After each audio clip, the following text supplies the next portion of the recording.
The Volvo EX30 is finally here, and this is a really important car for the Swedish manufacturer because it's the smallest SUV they've ever made, and it's fully electric with a range of up to 476 kilometers, and most importantly, it costs, or prices start from about 38,500 euros. Now they will go up into the mid 50s depending on what spec and battery size you decide to go for, and we'll talk about that in just a short moment. But for now, let's take a look at that gorgeous Swedish blonde.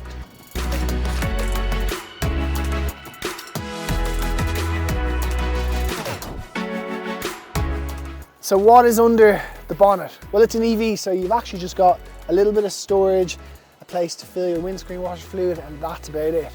But in terms of battery and range, so the entry level has a 51 kilowatt hour battery, and that has a 337 kilometer range. Being honest, probably wouldn't opt for that. I'd upgrade. We'll talk about prices in a moment in terms of what it costs to upgrade, but I go for the bigger 69 kilowatt hour battery. That has a range, depending on whether you go for the extended range or the performance, of up to 476 kilometers. And it's pretty legit, it's not lying. I collected this the other day, it had 100%, and it was getting 460 kilometers. So it's pretty genuine compared to its WLTP figure. Now, one big thing I want to talk about is charging, because obviously that happens back here. But most importantly, why I want to talk about that is because if you get the higher spec option, it actually has 22 kilowatt AC charging, which is something very rare. So now's a good time to talk about specs.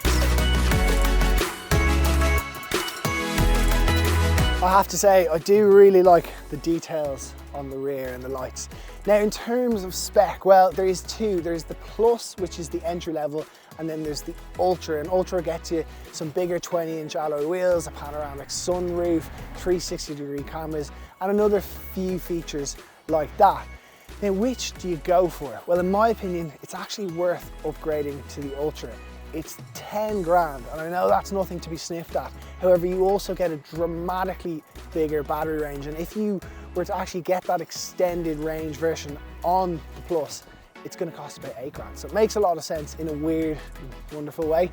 Regardless of everything, whatever way you spec this, it will be under the 60,000 euro grant and VRT rebate threshold, and that's all that matters. So top of these, you're talking mid 50s, and I tell you what, it's a hell of a car for about 50 grand.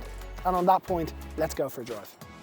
So the first thing I want to show is this is the key. You hold it up here and it unlocks. Very Tesla.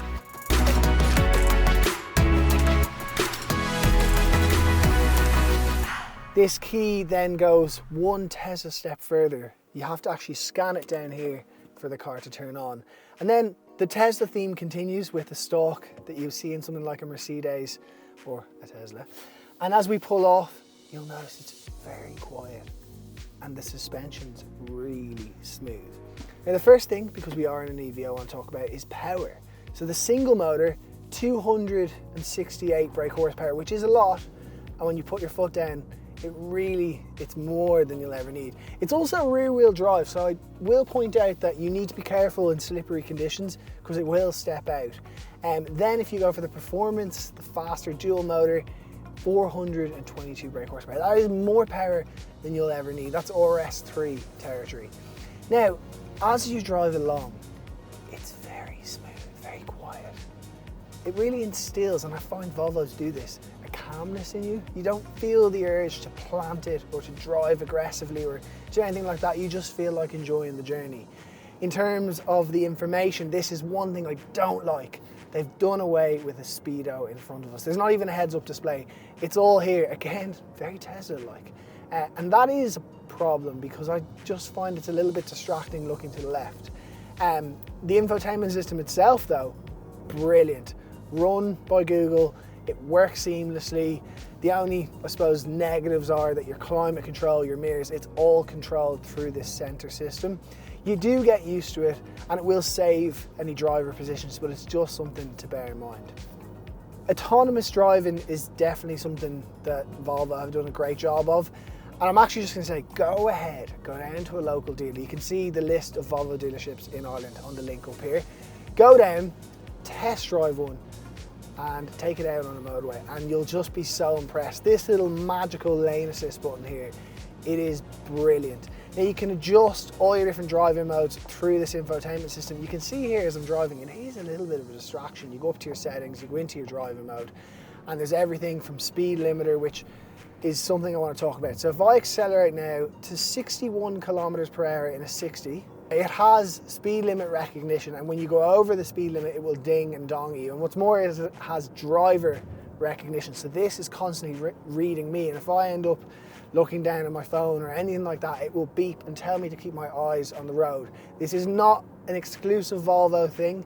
It's happening in a lot of cars now in Europe. We see it in Hyundais and Kias, and Volvo being the safety conscious brand that they are, of course, they're featuring it too. But yes, as a whole, it is a lovely car to sit in. Ergonomically in here, it's brilliant. It is very spacious up here in the front. We'll see later, it's not so much the same in the rear. The steering wheel is lovely. Everything you touch in here, being Volvo, feels pretty expensive, which is great. And on top of that, it's all from recycled materials, so it's eco-friendly too, which obviously makes sense being an EV. And as a whole, it's a lovely car to drive. The suspension is very smooth, but also if you want to have fun in one, it's pretty good in terms of grip. It holds the road quite well. And of course, if speed is your thing, then the performance version will do 0 to 100 kilometers per hour in 3.6 seconds, which is absolutely ludicrous. No pun intended there. Real car nerds will get that. But anyway, let's pull in here shortly and take a look at that tighter rear space. This could save you some time. This is where the boot button is. Nice and small. And in here, it's actually quite a small boot too. 318 litres, which is a good bit smaller than something like a Volkswagen Golf, just for perspective. However, it is quite practical, fairly low kind of loading point there. There's a bit of extra storage in there where you could put your cables. You could also fit them in that front boot. The seats do fold in a 60-40 split, but there's not a whole lot to the boot, to be fair. So I think let's check out the rear space. Now, in here, I'm not gonna lie, it's not massive. This is Volvo's smallest SUV. If you think about it, it's an EX30 and the EX90 is coming, which is much bigger. So it's quite tight, decent headroom. The windows are in the center here, which is funny. That's kind of like a Saab, which I guess is also Swedish. Isofix points are there, easily accessible, but it isn't massive. And that's pretty much everything back here. There's no OS handles either, which is a bit of a shame too. So yes, things are a little bit tight in the rear and in the boot, but up front, it's a great car. I think styling wise, it looks pretty good, and I know that is subjective, but I quite like it. But really, it's the ratio of price to range. Generally speaking, if you want something that can get nearly 500 kilometers, you need to spend about 70, 80, 90,000 euros, but here you're getting it for 50 grand, and that is really impressive. And it's also great to drive. My pick of the bunch, I'd probably go all out. I get the high spec, I'd probably get the performance, and I'd enjoy driving it every single day. Anyway, we hope you've enjoyed this review. If you have any questions whatsoever, then please feel free to leave them in the comments and we'll do our best to come back to you.